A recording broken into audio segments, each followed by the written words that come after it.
Welcome to Talking Tech Journeys, hosted by me, Ben Whiteley of BPM Tech. We're delighted to bring you season 1 of Talking Tech Journeys. The aim is clear, to bring you some of the most engaging and respected figures within tech and transformation, providing a snapshot of their journeys to share knowledge, ideas and insights on all things tech and transformation. Sit back, relax and enjoy the journey. Welcome to Talking Tech Journeys. I'm Ben Whiteley, delighted to be joined by Kehan Zhou, CEO of Camascope, who connect the dots in care, powering hundreds of care homes, pharmacies and health organisations across the UK. Kehan is a tech entrepreneur and artificial intelligence expert. Recently spoke at the TED conference on AI, with a strong record of disrupting industries through technology-driven solutions. How are things? All good. Thank you very much, Ben, for having me. It's a pleasure to be here and looking forward to our discussion today. Absolutely, yeah. I mean, just before we sort of delve into your background, obviously, just start with the TED Talk on AI. So how was that? You know, Ben, it's very, very exciting for sure. Of course, 2023 and some might argue that 2022 have been a year for AI, right? So to be at MIT and meeting all these innovators from across the globe and also representing some of the solutions that I've been leading teams to develop it was a real pleasure. And also gave me a lot of confidence in terms of how AI is going to really shape the world, right? I would say to the extent that the media has been covering AI, I think the true impact is still yet to be fully evaluated. So I think there's a lot of things we can do as a society to utilize AI to really make a meaningful difference in our society. Perfect. Well, that sort of teases up nicely for the next sort of half an hour or so. So it'd be great to just explore your journey, your background from Wall Street. You know, I know you've been a mentor, like I say, talking all AI and, you know, your sort of end goal, well, where you're at now as healthcare CEO. So without further ado, let's sort of take you back. I mean, how, why, when did you sort of first become interested in technology and healthcare technology specifically? Yeah, I would say technology has always been a passion of mine ever since a very young age. I started programming quite early on. I think it's one of those things that I would like to do, even just in my own spare time, even today. So it has been something that I've been very, very focused on and following throughout my entire college career. But truly becoming interested in technology as a career started when actually after Wall Street, after I was a bond trader. I recognized that there's so much you can do to empower teams and people, experts with technology. So that's when I really started thinking about technology as a meaningful career, as a viable career option. Good. So, I mean, look, we can't skip the sort of the first job. You touched on it there, Citigroup, Wall Street, you know, bond trader, investment banker. How did you get into that and how was the experience? It was very interesting. It's very different from the culture that, at Camascope, for example. As much as people think that the culture on Wall Street has changed quite a lot, it's still quite a tough environment, I have to say. It's very much a cutthroat environment. But as a young person, going through that experience is quite impactful in a positive way because you become very aware of your responsibilities and how to communicate, how to work with other people, how to function as a team. So those things are really, really powerful as a young person starting out on his career. So I would say those things taught me, build up a really solid foundation for me to then focus on innovation, focus on entrepreneurship. I'll give you one example, Ben. So when I first joined Citigroup on Wall Street as a proprietary bond trader, I immediately started managing a $20 million portfolio, right? And that is quite a sizable size given for someone who just graduated from college. And but that taught me how to take responsibilities. So that experience really stuck with me in terms of how much responsibility I have to take and how much my action can influence, like say, my team's performance and all of that. So it taught me how to be a leader, how to take control of situation from very, very young, early age. So no doubt managing risk, and I know you've mentioned before sort of that halo effect of being well respected, well remunerated, but ultimately, there's that balance between your life, your business philosophy. I know you've got your entrepreneurial freedom and flexibility and things like that. So how did that sort of all come together, and you ended up founding, a computer vision company, Terrascope. So how was the transition? It was tough. I think oftentimes with things in life, growth happens during very painful periods, right? I think growing pain is very much a real thing. Sure. So when I was working as a trader in New York, and then later on investment banker in London, I had to say I wasn't really feeling fulfilled. Sure. I mentioned that I was very passionate about technology, and I was trying my best to utilize technology in my roles back then. But at the end of the day, my performance was not just based on so much on how much societal good that I'm producing, but it's so much more on the P&L, right? The profit and loss. Yeah. So to a certain extent, I think that wasn't a motivator for me anymore. I think at one point in time, I thought, okay, I was very attracted to the privilege and the prestige, not privilege, the prestige of working as a Wall Street banker, and also the pay, as you mentioned. But after a certain period of time, that was no longer enough. So if I were to give anyone who's starting out in their career some advice, is that don't go for money, right? Go for something that truly interests you, because that's kind of how it played out for me. I always been interested in technology, even though I chose a different career. Guess what? Years later, I'm back on the initial track that perhaps I should have been on in the first place. So there was a period of reconciliation and really diving into my own thinking and my worldview, and thinking about what truly matters to me and what I should have done, right? What I should do back then. It was difficult because it's difficult to leave that the job behind and to embrace something much more unstable, right? I was not paid, and then I didn't belong to a company that everyone recognized anymore. But eventually, the fear was outweighed by my desire and really this motivation to make a meaningful impact on the world. And that's kind of how my entire entrepreneurial journey got started. Good. And obviously you then set up Terrascope, as I mentioned, sort of computer vision, AI-based technology that works with satellite images. So how did that sort of come about? Yeah, it's we started Terrascope as we wanted to focus on real estate, but specifically rural real estate, because that was also during COVID, and we were looking at, okay, what are the options that we have to add more green scenery. There are a lot of people looking at rural properties. Very true. Yeah. What we identified was that, look, when you buy a condo, you already know it's very easy to compare them. They're very similar. The differences are bedroom numbers, the square footage, maybe the bills, and the management fee.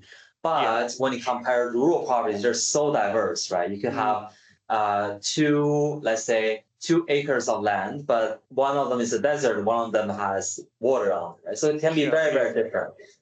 But there was not enough data to help you make informed decisions. So we started diving into computer vision as a way to provide data for people to understand properties more intelligently.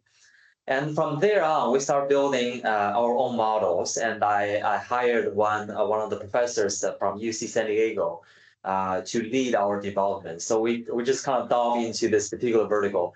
We recognize that many people out there, in fact, need data from satellite images, but it's very expensive to acquire, right? So one example I'll give you is, for example, if you are a developer, you want to build on certain type of land, you want a certain size of land near water, for example, and near the highway. it's very difficult to do that search, right? Because without understanding the topography and the landscape, computer really can't help you. A lot of times it's very manual site selection. But what we can do at Terrascope, which I'm not currently involved in anymore, is to understand every single detail about every single square kilometers of land in terms of how large the water body is, how many miles of road does it have, the type of trees it has. So it gives you a lot of intelligence to action on. So that's all leveraging the power of AI. We couldn't do that without AI. It has to be built on top of this kind of scalable solutions. Good. So, like you say, the old traditional sort of filters just didn't sort of cut it, and your computer vision, your analysis, your algorithm could really sort of assist people, in the real estate sort of industry and sector. Yeah, absolutely. Real good. Well, look, I know obviously you scratched that itch in terms of the entrepreneurial startup, but something that you're still very passionate about, and you're a US startup accelerator. Is it Techstar AI mentor? I mean, just be good to get a bit of a background as to how that sort of influenced your journey, and any sort of advice for AI startups, any sort of common challenges that you're seeing on a day-to-day basis. Yeah, it's really interesting to be a startup mentor because there are many facets to this. One is, I think being an entrepreneur is really not something you can learn, and cannot be taught. It's an apprenticeship, right? That's why we have mentors, because it's not something that you really understand. For example, I want to build. You always should build up a lean startup. You should always talk to your customers. Well, what does that mean in practice, right? What does this lean startup look like in your particular company? It can vary very drastically. So there's no silver bullet. So at the end of the day, it's all about really understanding the philosophy through practical knowledge. So that's what I kind of build up through the years of building Terrascope and Wall Strategies and now Camascope. Is that kind of almost like intuition and gut feel and experience-based knowledge, right? So then I was approached by Techstars in the US, and they wanted to have me as a mentor, which was a really great experience because I love sharing knowledge, as you can tell. And for me, one of the exciting part of that was also that I get a chance to see new solutions coming out of the woodwork, right? And then and kind of point them in the right direction. So, for example, some company might have revenue problems, and I will say, this is how you think about revenue. Some companies might have challenges with raising funding because even though their business is great, but their pitch deck is not. So there are many things that is involved in building a startup. It's very integrated, and having that kind of access to look at tens of startups on a yearly basis, and kind of see what they're struggling with, also further helped me as an entrepreneur, because then I get to see, okay, I wasn't the only one who was struggling with this, right? Clearly, people have all went through the same process, and that built up further knowledge through not just my own experience, but other people's experiences. Yeah, like I say, continuous learning, and just knowing that you aren't the only one often can really help. But yeah, well, interesting nonetheless. So I mean, you've gone from learning your trade from Wall Street to starting up your own tech startup business. It leads us to 2023, Camascope. Why healthcare? Notoriously slow at adopting change and innovation. You joined them in 2023, COO, soon to be CEO. I mean, what was the appeal?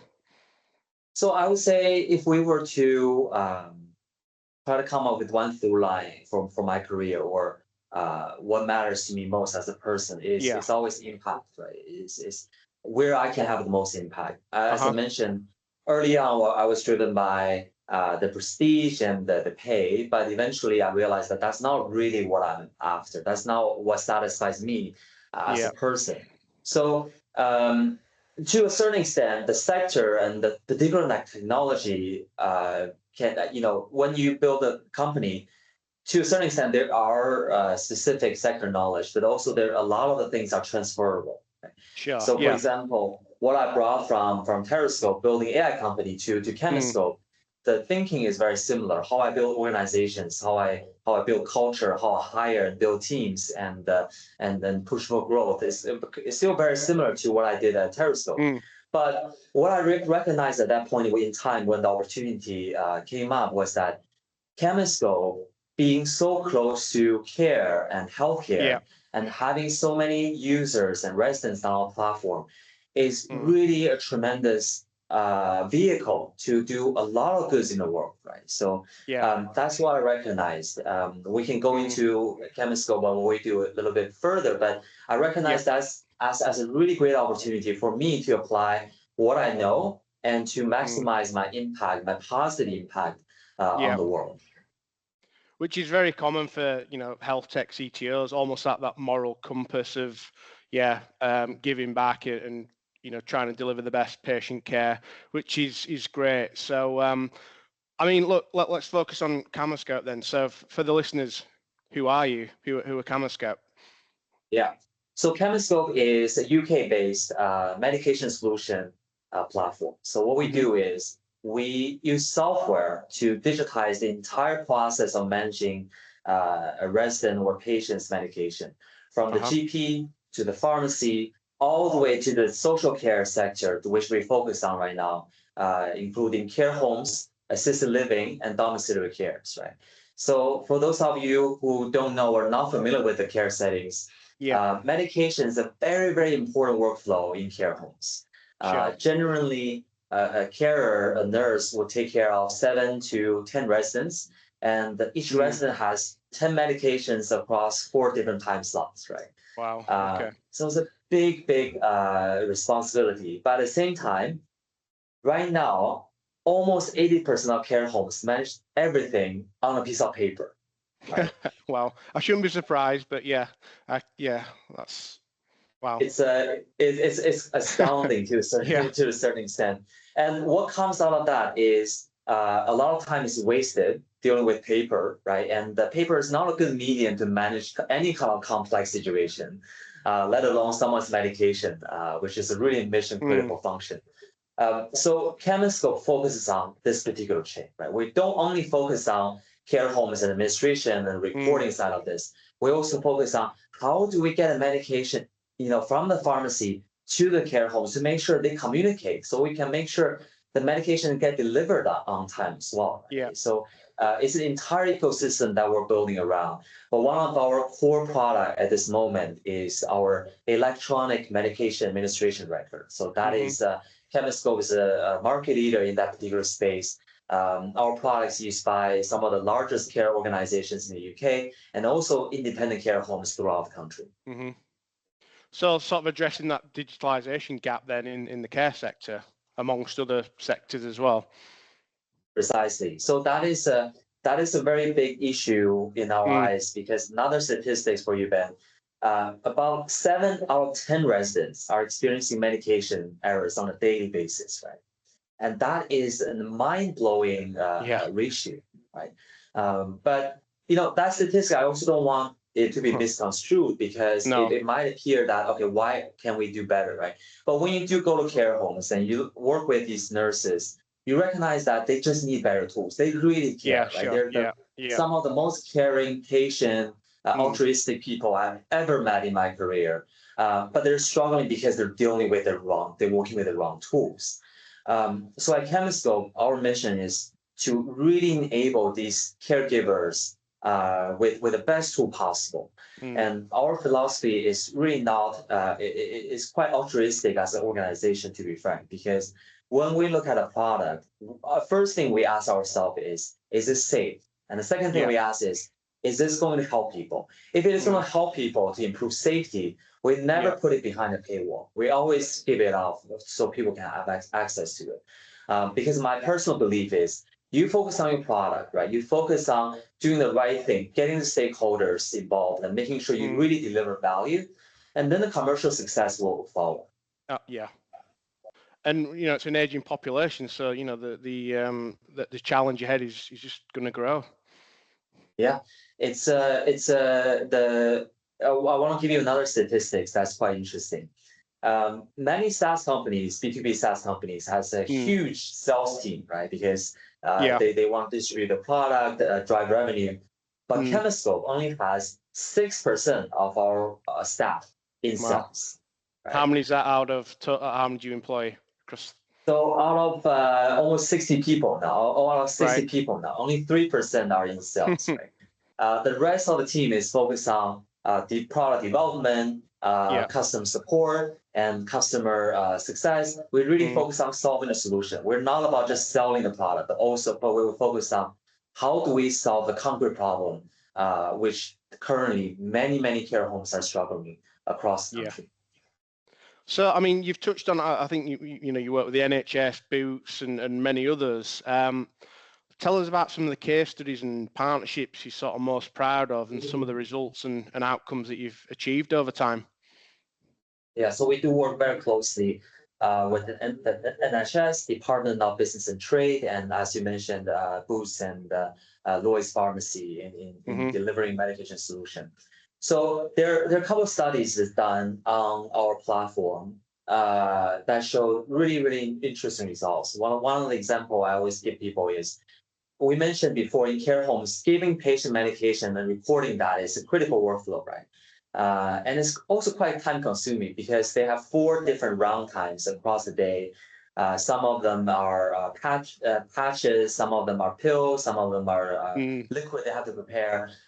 So working with paper is really cumbersome. What we have seen is that in the care homes that we support, almost all of them have a 50% and more reduction in the round time, right? So they're becoming almost twice as efficient than before. And from our perspective, what that does in a care home is the nurses who are used to be stressed and pressured by medication administration now can focus on, use their time to care for the residents, right? To sit down with the residents, right? Care for them instead of working on the paper. So I think that's one meaningful difference we're making. The other side of meaningful difference we're making is when you have a piece of paper, it's very difficult for a manager to go in and inspect all the round and figure out, okay, how do I improve my organization, right? Because it's very difficult to get analytics and the diagnosis. And not to mention, paper is really vulnerable to changes, right? Someone can go back and change the record, even though medication was not given, right? Not to say that is a common thing, but it could happen. So it undermines your trust, right? So with Camascope, digitizing the medication administration brings a very powerful benefit, which is the care managers now have the tools to look at all the data that's not on paper anymore. It's not locked away. It's on a digital portal. They can download it. They can do pivot table on it. They can use our own reporting to look at which residence is being impacted by, for example, underperformance, which carer tends to miss medications. So this gives them a really valuable source of truth that they can use to then improve the operation within the care homes. And we have seen real life evidence of that. Right? So in England, care homes are regulated and inspected by CQC. And they will go to care homes and evaluate their medication safety. We have seen, and these reports are public, you can go check as well. We have seen people before getting on Camascope was require improvement, but after getting Camascope becoming good and much better in their operations. So you can see definitely like a watershed before Camascope and after Camascope. So these are the things we look at day in and day out. And in this journey of doing startup, oftentimes quite challenging. But these are the statistics and these are the impact that keep the team going and motivated. So, I mean, like say the importance of digitalization and data. I mean, in terms of, you've sort of touched on technical innovation, customer feedback, achieving your goals of, designed and purposeful software. How do you sort of encourage and foster a culture of sort of innovation, continuous improvement? Yeah, I think that's a really good question. I think that is a constant practice because culture isn't built in a day, right? I don't think any organization can say they have the perfect culture. So it's always making sure there are a few things out. I don't think this is an organized thought by any shape or form. I'm just kind of throwing things out there. Yeah, sure. So first thing is you need to verbalize what's the ideal culture. right? Mm. If we're saying culture's evolution is a daily practice, we need to be very clear, what are we moving towards, right? So defining the key culture things that matter to your organization is going to be the first step to even achieving that, right? So for example, for Camascope, one of our key culture points is that patient safety is paramount to the entire organization. That's our number one culture, right? So that speaks volume of how we operate, and that's how we base our innovation around as well. Right? And the second thing is, as a leader, as a company leader, you have to really abide by the culture. You really have to think long and hard for any decision you're making, whether that's adds or detracts from the culture. Yes. Right, and making sure you provide a consistent signal and consistent examples to the rest of the organization that you are meeting the goals, right? Because the worst case that could happen is you can have a set of culture that all sound great, but you don't really practice that. And then it becomes a meaningless exercise. You lose confidence in your organization, right? And that is something I have to say I'm really proud of the Camascope team as an organization. Is when we go out to the market, we say, we really care about our users, and when we hire, we tell them, this is what we do. We really care. Make sure you care before you join us. If you just want a 9-to-5 job, it's not the right place for you, right? And when people do join Camascope, they realize, wow, you're right. This is actually the culture. You didn't lie, right? So when what you do and what you say, they coincide, and they really kind of join. Yes. That's where I think the magic happens for culture. Sort of live and breathe it, and like say, underpinned by visionary leadership who are, setting that example, and like say, it's all around the patient safety is point number one for yourselves. So yeah, very interesting. I mean, just in terms of, obviously, you sort of touched on your views and the fact that digitalization is almost no longer a luxury in healthcare, but also potentially a necessity to care for the aging population. And from speaking to other sort of health tech leaders, there seems to be a bit of a consensus and, dare I say, cautious optimism in terms of a bit of a pivotal moment with the potential of technology adoption in care and the NHS. We've got new government in the honeymoon period, some renewed energy in tackling historical issues, talk of promise of accelerating innovation, empowering staff, training, education, instilling an understanding and confidence in innovation and tech. I know you're very much AI and data focused. So with the evolving role of AI and data in care, health, NHS, what value and opportunities do you think that this can bring? So I think I would like to answer that question in two parts. So one is what you mentioned about why is now the time, right? So why is digitization no longer just a luxury for, like say the elite care homes to have, if there even is such a thing. But it is really very much a necessity. So I will share a couple of statistics that kind of keep me up at night. One is in the UK, about 80% of care homes still use paper to manage medication, right? As we mentioned. And the second one is from 2018 to 2038, there's going to be almost a 50% increase of the population that's above the age of 65 that needs care. So with such a drastic increase of people needing care, what's going to happen, right? Our care facility is not going to grow at the same pace. We're not going to get 50% more care homes. We're also not going to get, most likely not, 50% more care workers. Right? So if, as we mentioned before, the residents right now already suffer from medication errors, and the nurses are already really overwhelmed, what's going to happen in about 20 years when the demand grows by 50% is unimaginable, right?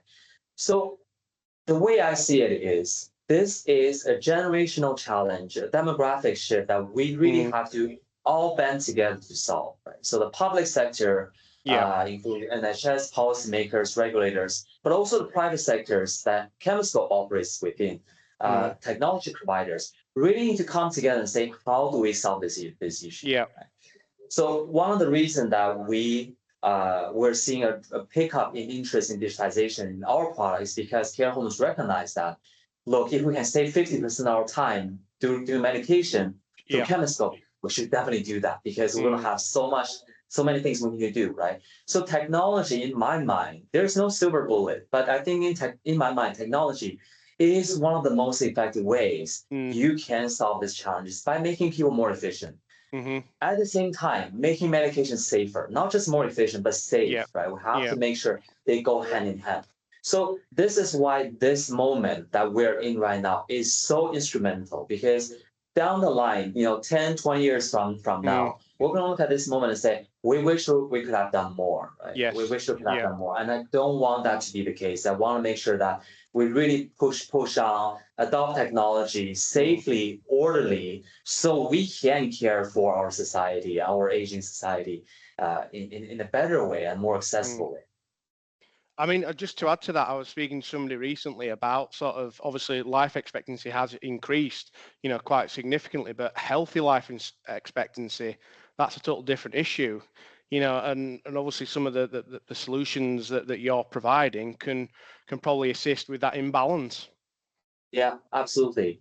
And to add on what you said about AI, right? Because this is, as I mentioned, the year of AI, and I think it's going to be the decade of AI. In fact, I don't think we've heard the last of it yet.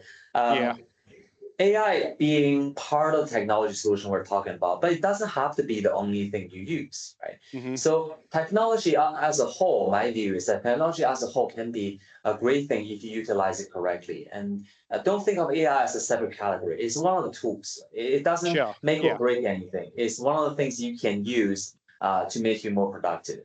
I know there's some misgivings when it comes to AI in fields such as law, military, and also healthcare specifically, because the unpredictable nature of it. But I like to point out a couple of things that are, I think, potentially common misunderstandings of AI.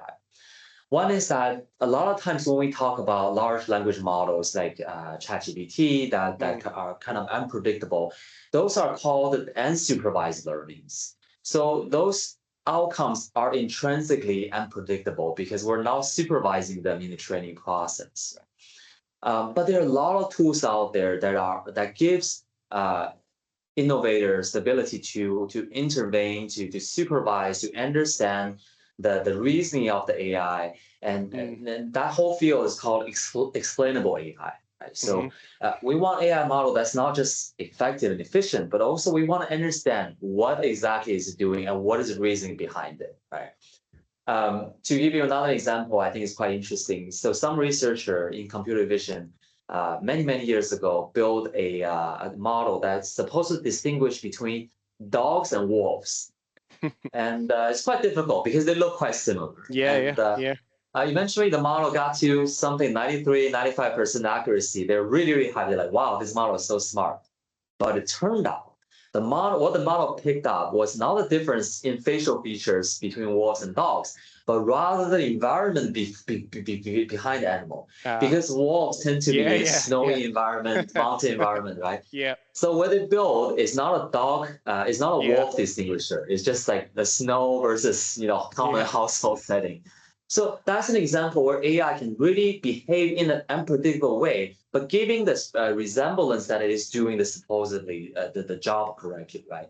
So explainable AI is the part that I'm really focused on to utilize in healthcare. Right? I really, as an innovator, I take my job very seriously. I want to make sure what I put into the market, what we put into people's hands, really does the job it needs to. So AI, for it to pass that threshold, we need to completely understand it. So explainable AI movement is very much a big trend in healthcare AI, legal AI, even military AI. I think that's going to be the up and comer to watch. Yeah, I think like you said, we're on about culture and vision.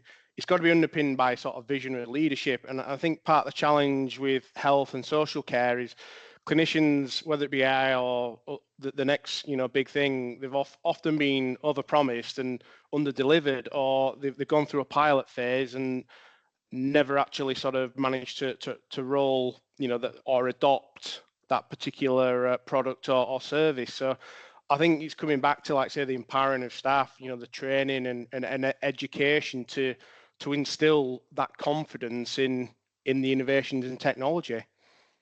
Yeah, absolutely. I think it's up to companies and innovators out there to really set the tones, right? You have to think that when you put something out in the market, I get it. There's economics pressure. There's pressure from investors, from the market, the demanding product fast, demanding product, so and so. There's commercial pressure for sure. But at a certain extent, you have to be very, very clear with yourself and with your team. This goes back to the value piece, right? It's like, what are we here to do? What are we set out to do? And that has to be the guiding principle, because there's so many complexities and varying forces that can sway companies' direction. And as leaders, it's very, very important for you to hold that helm and to make sure you're steering the ship steady. Yeah. So, I mean, obviously, we're talking about renewed hope and innovation, digitalization. What are sort of the key questions and factors to be considered when selecting a technology partner to support sort of digital journey? Yeah, I think you definitely want to choose a partner that really understands your sector, that really understands what it means to care for residents, let's say, in our particular case, right? Yeah. One thing that I think Camascope does really, really well on is that we still stay extremely close to the users and stakeholders.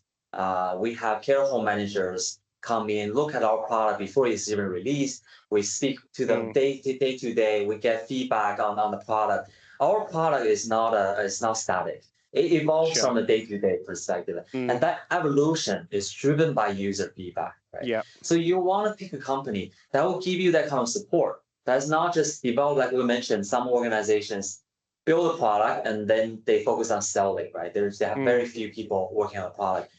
That's not the best way to choose a partner. So I would say first thing you should ask them is how much support and improvement can I expect from you once we get on board, right? You want someone who's always there innovating. And the second part is you want a good partner in digitization, right? You don't want a supplier that's purely commercial. It shouldn't be just purely a commercial relationship. It's buying a buyer, seller, right? It really has to be a partnership. What we find in our day-to-day is when we go to care homes, oftentimes some of the nurses might not know how to operate these kind of apps before, because remember, they're moving off of a paper, right? We have seen nurses who'll be using paper for 30, even 40 years. And they say, I don't know how to use this, right? Why are you pushing this on us? So it's going to be a journey to kind of, from the supplier's perspective, from the user's perspective, we're in this together, right? If me as a supplier can help your staff use the software safely, then I'm filling my own role. So choosing a supplier that's in this with you to provide continuous support is really, really important. So that's something we learned, very, very, very, very early on. Camascope is the only EMR provider out there that does in-person training, and it's also the only provider out there that has 24/7 support. Wow. The reason being, if someone needs to administer medication on a Sunday night and they need help, we're going to be there, right? Because care homes don't take time off, so why should we? Good point. Good point. And like you say, it's all that iterative change. Like you've got to be there to baby steps from, like say, paper to digital. It can be quite daunting, and at the end of the day, patient care is number one for the nurse, clinician, whoever's actually administering that care. So absolutely. Good. Well, look, Kehan, many thanks for your time. Great exploring your journey. Best of luck for the future, and some really good, valid points on AI and data in care. Thank you so much for having me, Ben, and it's been a pleasure. Brilliant. And just lastly to the listeners, it'd be great to hear your views on the evolving role of AI and data in care. Thanks for listening.